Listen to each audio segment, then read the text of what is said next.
अस्सलामु अलैकुम रहमतुल्लाहि व बरकातुहू।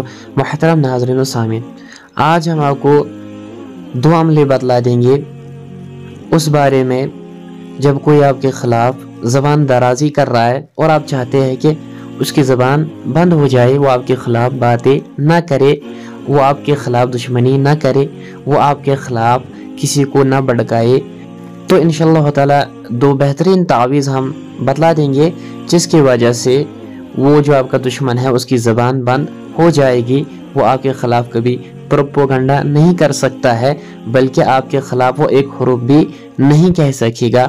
ये जो आप स्क्रीन पर नक्श देख रहे, इस नक्श को लिखना है और जहाँ लिखा है फ़लाँ बिन फ़लाँ अला हुब्बे फ़लाँ बिन फ़लाँ, वहाँ आपको पहला जो है फ़लाँ बिन फ़लाँ, वहाँ उनका नाम लिखना है और उनकी वालिदा का नाम लिखना है, और अला हुब्बे फ़लाँ बिन फ़लाँ वहाँ आपको अपना नाम और अपनी वालिदा का नाम लिख लेना है।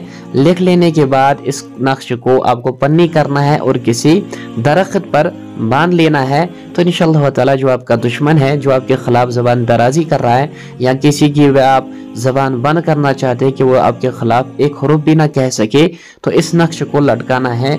उसके बाद वो जो आपका दुश्मन है या कोई भी है, वो आपके ख़िलाफ़ एक हुरूफ भी नहीं कह सकेगा। ये बहुत ही मुजरब है।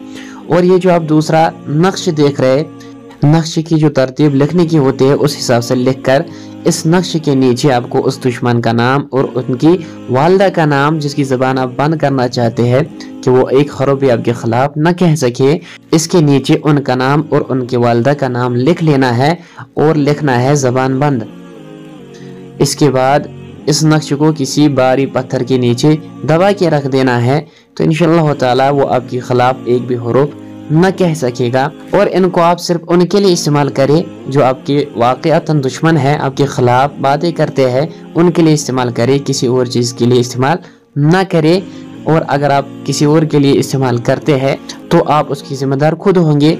अल्लाह ताला हमें हर शर से महफूज फरमाए, आमीन।